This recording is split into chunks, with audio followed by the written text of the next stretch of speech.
this back home. And this session today is dedicated to two very specific aspects. One is IP law in robotics, the other one is technology evaluation. So we'll have two very relevant for all of you perspectives presented today. A colleague and a friend, we have been collaborating on a number of projects, European projects as well. He's Italian, he's actually from Pisa. He's probably the only one that could get me with the joke that I made yesterday about the dish that nobody knew. But he actually lives and teaches in London, currently at University City of London, and he's one of the experts of IP in robotics and also AI. Thanks, Andrea. It's a pleasure and honor to be back at the scuola here in Pisa. I am a Pisano. I was born here. My cup of tea is intellectual property. I have been researching, teaching IP for quite a number of years, and before joining academia, I was in private practice for several years in Milan, practicing IP law. So I have also the perspective of the IP practitioner with me, right? And of course, in this presentation, we will look at some cases, especially American, but not only, cases where robotics companies have fought in court to protect their own IP, right? We will see that there are not so many players and they keep litigating. I mean, in the past, they kept litigating, and so we will see some of these cases and we will understand how IP strategies are really conducted, are really planned in this field. As also Andrea reminded, we collaborated in this project, IMBOS project. It was a Horizon project funded by the Commission, and basically it was a consortium of a variety of universities, research centers, and private companies, robotics companies, right? Robotics companies in various fields can use efficiently industrial intellectual property rights to recoup the investments made and possibly to make profits to share with shareholders, of course, right? So, as you certainly know, there are a variety of intellectual property rights in general. Patents, which probably is one of the most important IP rights for robotics company, right? Protecting new technology. Know-how, industrial secrets, another, likewise another important intellectual property right for this kind of industry. Copyright to a lesser extent, but also more consumer-facing IP assets such as brands, trademarks, and design rights. So these are the main IP rights that could and should and are exploited, used by a robotic company to protect their assets. There are also contracts, of course. Contractual protection often complements IP protection, right? You can see now there are patent inventions. They are patented. Patents will expire after a while. Now, this is the law of patents. They last 20 years since the date of filing. And after that, the invention falls into the public domain. So a robotic company, such as any other company, I would say, the technological side, they might be interested in improving an invention whose patent has expired. It's possible to that. You don't have to ask permission for that. Of course, if it is still patented, if you want to improve a patented invention which is still patented, you need to ask permission. Otherwise, you are a patent infringer, right? So, improving an existing product or creating a new one. Again, where if you see an area where there are no patents, that's a green light, basically. Right? That means that you may want to invest time, money, resources to invent in that patent-free areas. Patent offices have granted wrong patents because they've been too generous when assessing the patentability requirements, such as novelty and inventive step, especially in certain sectors, apart from robotics, biotech, pharmaceuticals, and also robotics. So competitors of the patentee may have an interest in challenging the patent of their competitors, because once that patent is invalidated, they can use the invention which is not anymore patented, right? It happens quite often to have litigation where patents are eventually revoked, cancelled. In touch technologies, here we are in the health sector, right? Telepresence robots. The robots here are in the field of audio-video communications combined with remote control mobility, allowing doctors, social workers, nurses to check on patients without having to be present in the room, right? It's very useful technology. It has been around for a while.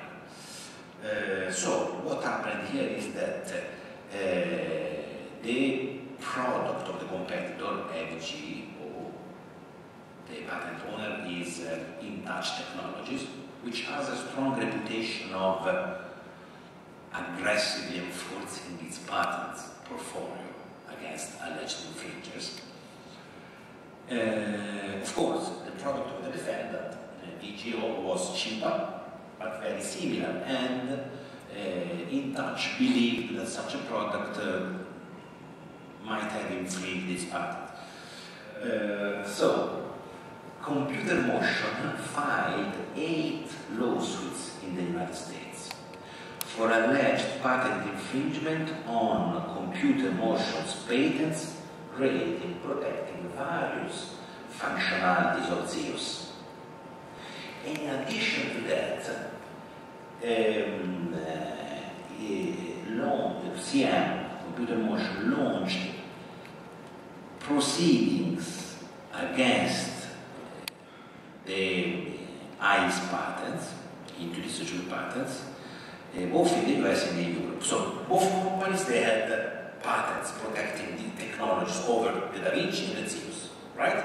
In May 2002, so around 20 years ago, the Delaware Federal Court granted summary judgment that Computer Motion's Zeus literally infringed the patents on, the Da Vinci, especially the voice-controlled surgical functionality. And in August 2002, so a few months later, the Delaware jury found that CM had failed to prove that the patent of the other company was invalid and awarded IS 4.4 million damages. So, lots of litigation, lots of cases, lots of hacking at each other, and the two companies decided to merge at the end because they were litigating so much. Why don't we merge and we stop this litigation madness, which makes sense, right? I mean, lawyers were very happy about litigation, so they were the ones that were gaining from this game. But it happens quite often also in other sectors that after years of litigation, spending millions in lawyers and spending in damage, they decide to merge, which is better, so they stop litigating, right? So they did. And they merged also to combine efforts in developing robot surgical systems to increase the effectiveness of the technology. They realized maybe it's better to stop paying lawyers and to collaborate to produce the next generation of surgical robots, right? At the end, they decided that Zeus was phased out in favor of the Da Vinci, right? So they decided to invest all on the Da Vinci system. Industrial secrets, trade secrets. This is another IP right, IP asset, I would say, which can turn out to be useful. What is the difference, just in a few words, in a few seconds, between trade secrets, industrial secrets, and patents? Patents are registered rights. You file the application, and then after the procedure with all the requirements complied with, you get the patent. It's a certificate. Here, it's an unregistered right. Of course, otherwise you keep it secret, so you don't have to disclose anything, right? And the law does protect trade and industrial secrets. International law, the TRIPS agreement, European Union law, US law, most jurisdictions, they do. The legislation may vary. It's not completely harmonized, of course, but you know, it is protected. And the protection is potentially forever.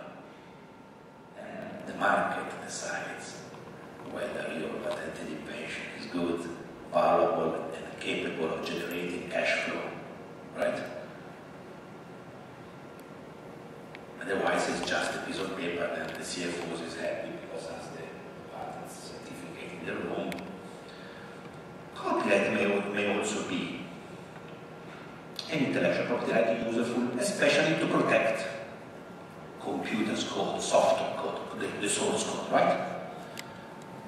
Source code, softwares are protected by copyright, especially the source code, as if they were literary works.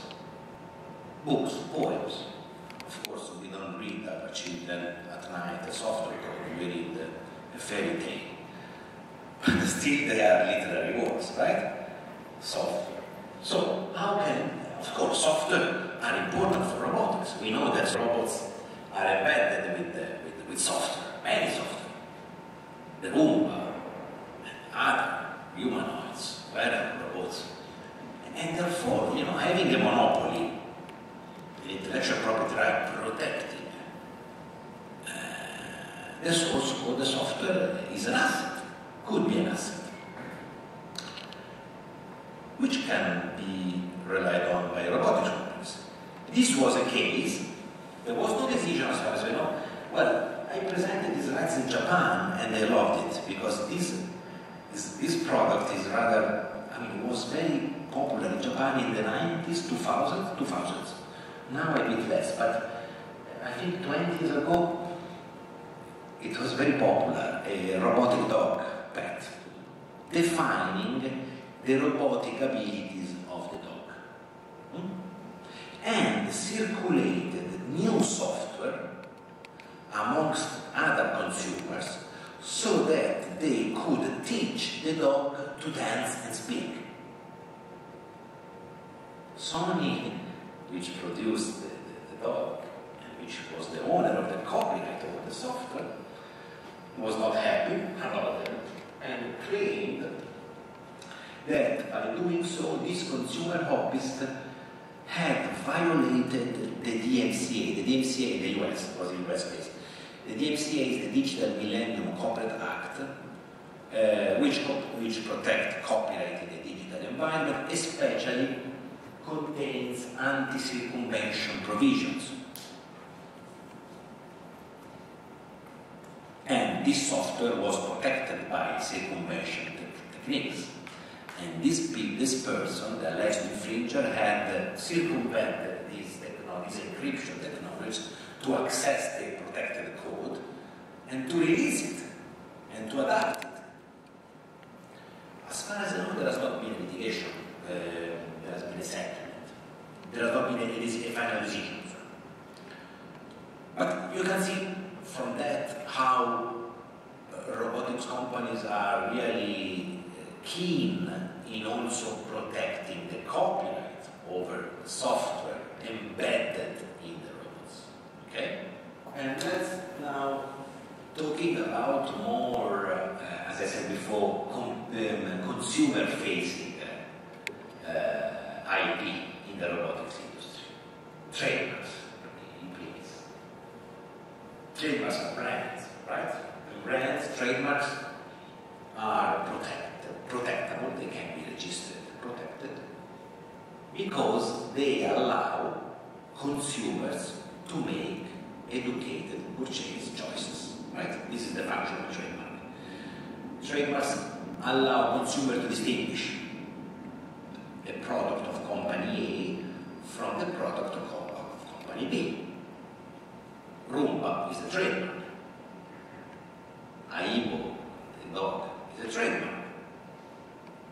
And consumers trust such brands, identify in such brands a source of information. This Aibo dog, this Roomba vacuum cleaner is produced by that company, which I trust. The trademark does embody values, information, which is precious for consumers. So, trademarks build up and aim at building up and maintaining a reputation amongst final consumers. And certain sectors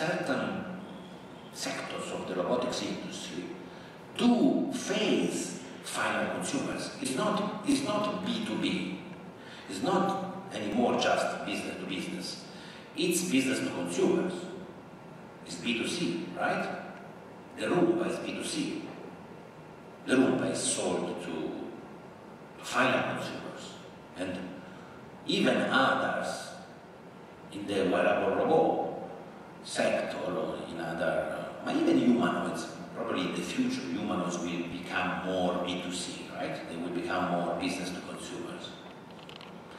The more we go forward, the robots will be more part of our life. Where this intellectual property right may help by again giving a monopoly on that particular design. So this is a Paul the robotic arm, and Paul the robotic arm draws. Paul the robotic arm is equipped with an eye camera, right?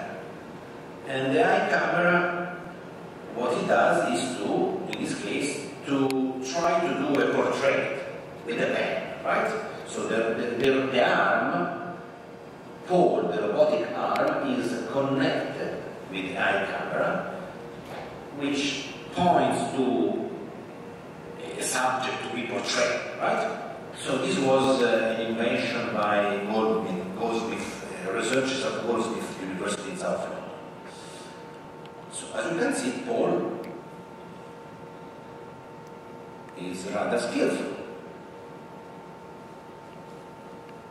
and is trying to do this portrait. So, from a copyright perspective, is this a copyrightable work? Can we consider the work, the final work, this drawing, this portrait, can we consider it as a work protected by copyright or not? The main issue in copyright law is that we don't have a human author, right? And one of the requirements for copyright protection is authorship, human authorship. And here we lack a human author. So, in several jurisdictions, including the United States, basically, these works are left unprotected, not copyrighted, basically in the public domain. But not in countries like the United Kingdom, where there are provisions in the copyright law which say that the author should be considered the person who has made the necessary arrangements for the work to be done. A kind of the programmer or the user, we don't know who the person who made the arrangement. We need to interpret that. But it helps, at least it helps. It expands the notion of authorship, right? But in the US, no. In the US, this thing probably are the public domain. Nobody can claim a monopoly over it. Control to a system that itself contained enough to operate autonomously, independently, because this is the issue here.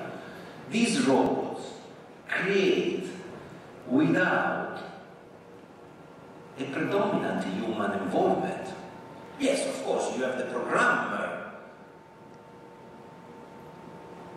the engineer, the programmer who develops the robot, or the team of programmers who develops the robot.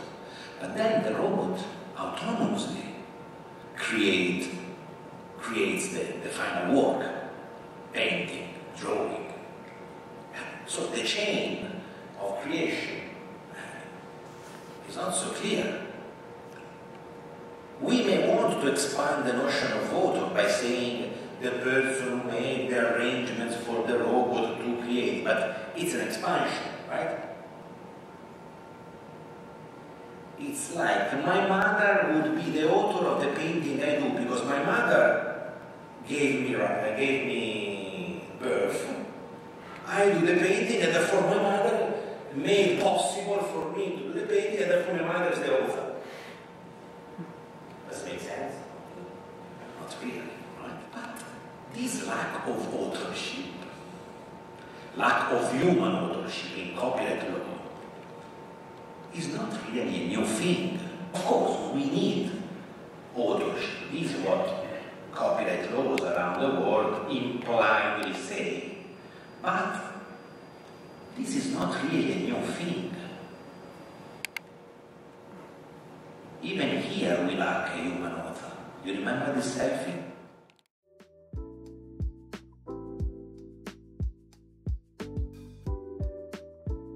Purposes. Maybe this is too much. This might discourage robotics company in creating creative robots, right? But on the other hand, strong IP would be too much on the other side, discouraging human creativity. We need to meet in the middle. That's my idea. We need to devise a system which is capable of balancing these two important needs. Otherwise, next time, instead of me, you will have a robot presenting this lecture. And this is my last slide, which is dedicated to the Scholar of Rosattana and to my town, my hometown, which has hosted me today. So, thank you, and I wait now for many, many questions.